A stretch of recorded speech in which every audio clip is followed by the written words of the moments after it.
नमस्कार दोस्तों, कथा मंथन में आपका स्वागत है। आज की कहानी है नैराश्य। लेखक मुंशी प्रेमचंद। आदमी अपनी स्त्री से इसलिए नाराज रहते हैं कि उसकी लड़कियां ही क्यों होती हैं, लड़के क्यों नहीं।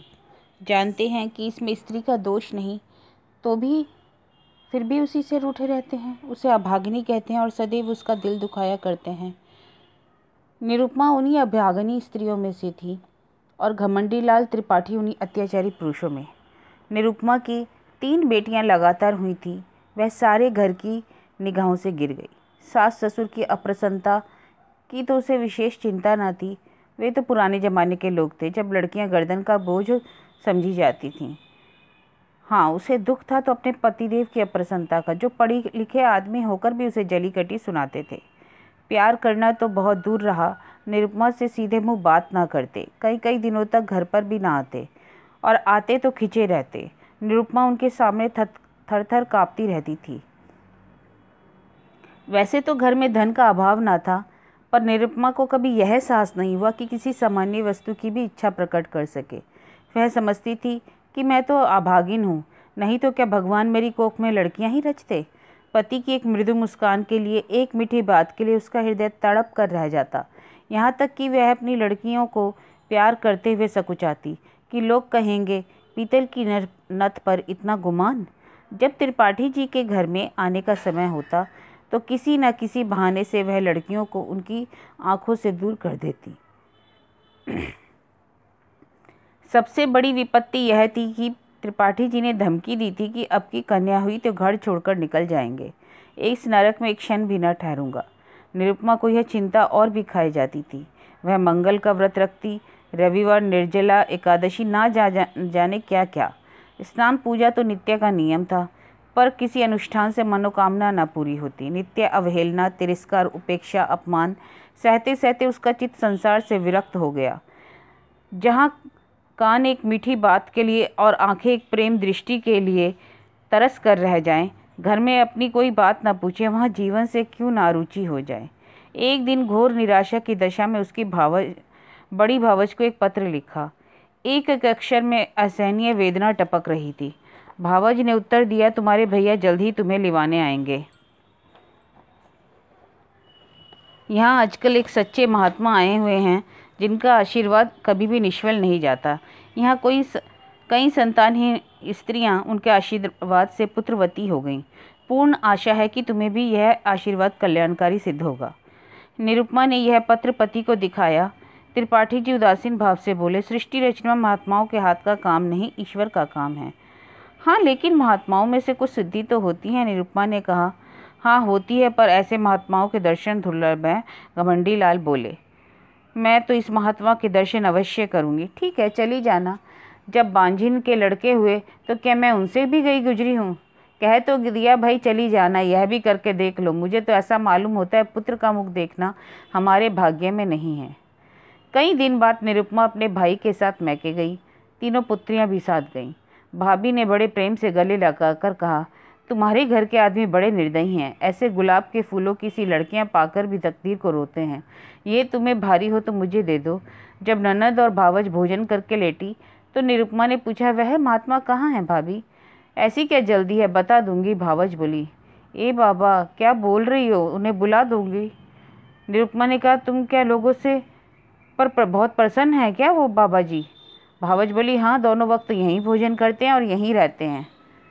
निरुपमा ने कहा, जब घर में वैद्य है तो तुमने मुझे अभी तक दर्शन क्यों नहीं कराए? भेंट क्या दोगी पहले बताओ, मैं इस लायक हूँ क्या? हाँ, तुम मुझे अपनी सबसे छोटी लड़की दे देना। ठीक है भाभी, बताओ ना, हंसी क्यों कर रही हो? वह महात्मा बहुत रसिया है, भावज ने कहा। चूल्हे में जाए कोई दुष्ट होगा, उनका आशीर्वाद मिलेगा, पर इस शर्त पे मिलेगा, अगर वह कोई भेंट स्वीकार नहीं करते। तुम तो यूँ कह रही हो जैसे मानो उनकी प्रतिनिधि हो। निरुपमा बोली, हाँ हाँ, वह सब विषय मेरे ही द्वारा तय किया करते। मैं भेंट लेती हूँ, मैं ही आशीर्वाद देती हूँ, मैं ही उनके हितार्थ भोजन का लेती हूँ। तो तुम ये कहो ना कि तुमने मुझे बुलाने के लिए हीला निकाला है। भावज बोली, उनके साथ मैं तुम्हें कुछ ऐसे गुर बताऊंगी जिससे तुम अपने घर पे आराम से रह सको। फिर दोनों सखियों में कानाफूसी होने लगी।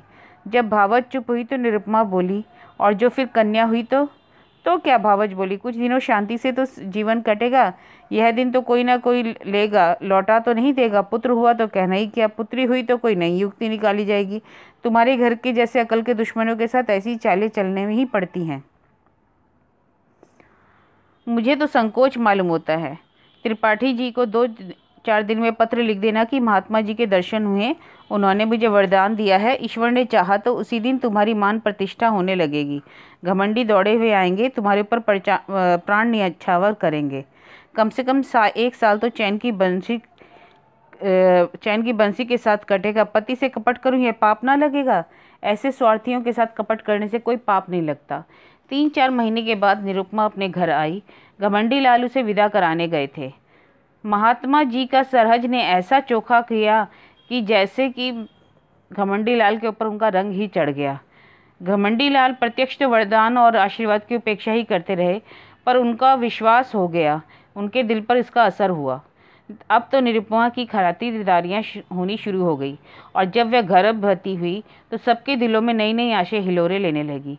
सास जो उठते बैठते गाली देती थी, अब उसके पान की तरह फिरती। बेटी तुम रहने दो, मैं ही रसोई बना लूँगी, तुम्हारा सिर दुखने लगेगा। कभी निरुपमा कलसे से पानी या चारपाई से उठने लगती तो सास दौड़ती, बहू रहने दो, मैं आती हूँ, कोई भारी चीज़ मत उठाना। लड़कियों की बात और है, उन पर किसी का असर नहीं करता, लड़के तो घर में ही मान करने लगते हैं। अब निरुपमा के लिए दूध का उठौना किया गया, जिससे कि पालक पुष्ट और गोरा हो।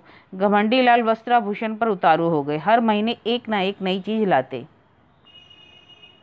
निरुपमा का जीवन इतना सुखमय कभी ना था, उस समय भी नहीं जब वह नवेली बधू थी। महीने गुजरने लगे, निरुपमा को अनुभूत लक्षणों से विदित होने लगा कि यह कन्या ही है, पर वह भेद को गुप्त रखना चाहती थी। सावन की धूप है, इसका क्या भरोसा, जितना हो सके वह इसमें अपना काम निकालेगी, पर घर में कोई चू तक ना करता कि कहीं बहू के दिल ना दुखे, कहीं बालक को कष्ट होगा। कभी कभी निरुपमा केवल घर वालों को जलाने के लिए अनुष्ठान करती, उसे उन्हें जलाने में मज़ा आता। वह सोचती, तुम स्वार्थियों को जितना जलाऊं उतना अच्छा।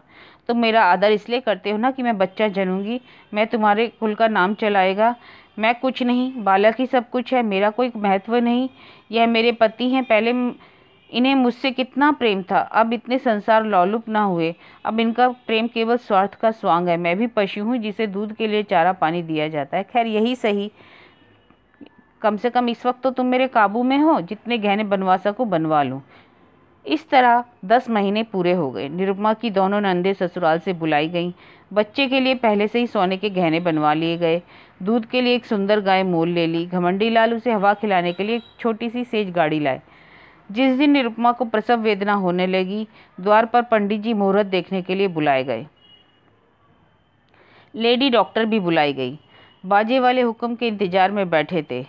ज्यों-ज्यों देर होती त्यों-त्यों लोगों में उत्सुकता बढ़ती जाती। घमंडी लाल अपने मनोभावों को छिपाने के लिए समाचार पत्र देख रहे थे, मानो उन्हें इनसे कोई फर्क नहीं पड़ता है कि लड़का हो या लड़की। कि तभी मरी शिकार ने कहा, मालिक से अब की पगड़ी दुपट्टा लूँगा। पिताजी ने खिलकर कहा, अरे जितनी चाहे पगड़ियाँ ले लेना, इतने बेभाव का दूंगा कि सर के बाल गंजे हो जाएंगे। सहसा मैरी घर से निकली, कुछ घबराई सी थी, अभी कुछ बोलने से भी ना पाई थी कि मरी शिकार ने बंदूक फेर कर ही दी। बंदूक छूटी थी कि रोशनी चौकी की तान भी छिड़ गई। पामर भी कमर कसकर नाचने को खड़ा गया। मैरी बोली, अरे तुम सब के सब भांग खा गए हो क्या? क्यों, क्या हुआ? हुआ क्या है, लड़की ही तो ही है। लड़की? यह कहते हुए कमर थाम कर बैठ गए, मानो वज्र गिर गया। घमंडी लाल कमरे से ना निकले। जाकर लेडी डॉक्टर से तो पूछ ले, अच्छी तरह देख ले। देखा ना, सुना चल कर आ गई। बाबूजी, मैंने आंखों से देखा है, कन्या ही है। अरे हमारी तकदीर ही ऐसी है बेटा, जाओ रे सब, तुम सभी के भाग्य में कुछ पाना ना लिखा था, कहाँ से पाते, भागो। सैकड़ों रुपए पर पानी फिर गया, सारी तैयारी मिट्टी में मिल गई। घमंडी लाल बोले, उस महात्मा से पूछना चाहिए, मैं आज डाक से जरा बच्चा की खबर लेता हूँ। धूर्त है, धूर्त, घमंडी लाल के पिताजी बोले, परंतु मैं उसकी सारी धूर्तता निकाल दूंगा। मारे डंडों के खोपड़ी ना तोड़ दी तो कहिएगा, चंडाल कहीं का। उसके कारण मेरे सैकड़ों रुपए पर पानी फिर गया। यह सेज गाड़ी, गाय, पलना, सोने के गहने किसके सिर पर पटकूं? बेटा उसका दोष नहीं है, सब भाग्य का दोष है। अरे उसने क्यों ऐसा कहा नहीं होगा, औरतों से इस पाखंड के लिए पता नहीं कितने रुपए ऐंठता होगा। मैं पहले ही चौंका था कि हो ना हो यह पाखंडी है। सब्र करो बेटा, ईश्वर को जो मंजूर था वह हुआ। लड़का लड़की ईश्वर दोनों की ही देन है, जहाँ 3 है वहाँ एक और सही। पिता पुत्र में यूं ही बातें होती रहीं। घर में मातम सा छा गया। लेडी डॉक्टर भी विदा हो गई। सौर में जच्चा और दाई के सिवा अब कोई ना था। वृद्धा माता तो उतनी हताश हुई कि उस वक्त अटवास खटवास लेकर पड़ी रही। जब बच्चे की बरही हो गई, घमंडी लाल स्त्री के पास गए और बोले फिर लड़की हो गई, क्या करूं, मेरा इसमें क्या दोष है। निरुपमा ने बोला, यह सब उस पापी धूर्त की बातों का नतीजा है। अब क्या कहूँ, मेरे भाग्य में ही ना होगा, नहीं तो कितनी ही औरतें बाबा जी के दिन रात घेरे रहती हैं। वह किसी से कुछ लेते तो कहती कि धूर्त है। कसम से मैंने एक कौड़ी भी नहीं उन्हें दी। फिर वही विपत्ति आ पड़ी, फिर वही ताने, फिर वही अपमान, वही अनादर। किसी को चिंता न रहती कि वह खाती है या पीती है या नहीं, अच्छी है या बीमार है। ये घमंडी लाल यद्यपि कहीं ना गए, पर निरुपमा को यह धमकी प्रायः नित्य ही मिलती रहती थी कि वह दूसरी शादी करेंगे। कई महीने यूं ही गुजर गए। निरुपमा ने फिर भावज को लिखा, तुमने तो और मुझे विपत्ति में डाल दिया, इससे पहले ही भली थी। अब तो कोई मेरी बात तक नहीं पूछता। अगर यही दशा रही तो स्वामी जी चाहे संन्यास ले ना ले, लेकिन मैं संसार को अवश्य त्याग दूंगी। भाभी यह पत्र पाकर परिस्थिति समझ गई। अब की उसने निरुपमा को नहीं बुलाया, बल्कि वह स्वयं आ पहुंची। उसका नाम सुकेशी था। बड़ी मिलनसार, चतुर, विनोदशील स्त्री थी। आती ही आते निरुपमा की गोद में कन्या देखकर बोली, अरे यह क्या भाग्य है। और क्या भाग्य, कैसा? महात्मा जी की बातों को भुला दी? ऐसा तो नहीं हो सकता कि मुंह से जो कुछ कह दे वह ना हो। क्यों जी, तुमने मंगल का व्रत रखा था? निरुपमा बोली, बराबर एक व्रत भी ना छोड़ा। सुकेशी ने कहा, 5 ब्राह्मणों को मंगल के दिन भोजन कराती रही? यह तो उन्होंने नहीं कहा था। निरुपमा बोली, तुम्हारा सिर, मुझे खूब याद है, मेरे सामने उन्होंने कहा था कि ब्राह्मणों को भोजन जरूर कराना। यह ना समझा कि कोई अनुष्ठान सफल नहीं होता जब तक विधिवत उसका पालन न किया जाए। सास बोली, इसने तो कभी इसकी चर्चा ना की, नहीं तो 5 या 10 ब्राह्मणों को भोजन करा देती। सुकेशी बोली, कुछ नहीं, भूल हो गई और क्या। रानी, बेटे का मुंह यूं देखना नसीब नहीं होता, बड़े बड़े जप करने पड़ते हैं, और तुम खाली एक मंगल का व्रत ही से घबरा गई। अभागिन है और क्या। सास बोली। घमंडी लाल बोले, ऐसी कौन सी बड़ी बातें थी जो याद ना रही? सास बोली, वही तो कहूँ, महात्मा जी की बात कैसे निष्फल हो गई। इन्होंने समझा था दाल बात का कौर है पुत्र पैदा करना। घमंडी लाल बोले। सुकेशी बोली, खैर अब जो हुआ सो हुआ, कल मंगल है, फिर से व्रत रखो, अब की 7 ब्राह्मणों को जिमाओ, देखो कैसे महात्मा जी की बात पूरी नहीं होती। इनसे कुछ भी कहना व्यर्थ है, घमंडी लाल बोले। सुकेशी बोली, बाबूजी, आप विद्वान समझदार होकर इतना दिल छोटा करते हैं। अभी आपकी उम्र ही क्या है, कितने पुत्र लीजिएगा, नाको दम ना हो जाए तो कहिएगा। सास बोली, बेटी, दूध पूत से कभी किसी का मन भरा है? ईश्वर ने चाहा तो आप लोगों का मन भर जाएगा, मेरा तो भर गया। घमंडी लाल बोले, सुनती हो महारानी, अब की कोई गोलमाल मत करना, अपनी भाभी से सब ब्यौरा अच्छे से पूछ लो। आप निश्चिंत रहे, मैं याद करा दूंगी क्या भोजन करना है, कैसे उठना है, कैसे स्नान करना है, सब लिखा दूंगी। अम्मा जी, आज से 18 मास बाद आपसे कोई भारी इनाम लूंगी। यह कहकर सुकेशी 1 सप्ताह रही और निरुपमा को खूब सिखा पढ़ाकर चली गई। निरुपमा का एक बाल फिर चमका। घमंडी लाल अब इतने आश्वस्त थे कि भविष्य ने भूत को भुला दिया। निरुपमा फिर बांदी से रानी हुई। सास फिर उसे पानी की भांति फेरने लगी। लोग उसका मुंह जोने लगे। दिन गुजरने लगा। निरुपमा कभी कहती, अम्मा जी, आज मैंने स्वप्न में एक वृद्धा स्त्री को देखा, वह मुझे नारियल दे रही थी। कभी कहती, अम्मा जी, अब की ना जाने मेरे दिल में बड़ी बड़ी उमंगें पैदा हो रही हैं। मेरा जी चाहता है खूब नाचूं गाऊं, खूब स्नान करूं, हरदम नशा सा छाया रहता है। सास सुनकर मुस्कुराती, बहू, ये शुभ लक्षण है। निरुपमा चुपके चुपके माजून मंगाकर खाती और असल नेत्रों से ताकती हुई बोलती। घमंडी लाल से पूछती, मेरी आंखें लाल है क्या? मालूम होता है नशा चढ़ा है, यह शुभ लक्षण है, घमंडी लाल खुश होकर कहते। निरुपमा को सुगंधों से कभी इतना प्रेम न था। फूलों के गजरों पर अब वह जान देती थी। घमंडी लाल अब नित्य सोते समय उसे महाभारत और वीर कथाएं पढ़कर सुनाते। कभी गुरु गोविंद सिंह की कीर्ति का वर्णन करते, कभी अभिमन्यु का। पिता अपने आने वाले पुत्र को वीर संस्कारों से परिपूरित कर देना चाहता था। एक दिन निरुपमा ने पति से कहा, नाम क्या रखोगे? यह तो तुमने खूब सोचा था, मुझे इसका ध्यान ही नहीं रहा। ऐसा नाम होना चाहिए जिससे शौर्य और तेज टपके। दोनों प्राणी नामों की व्याख्या करने लगे।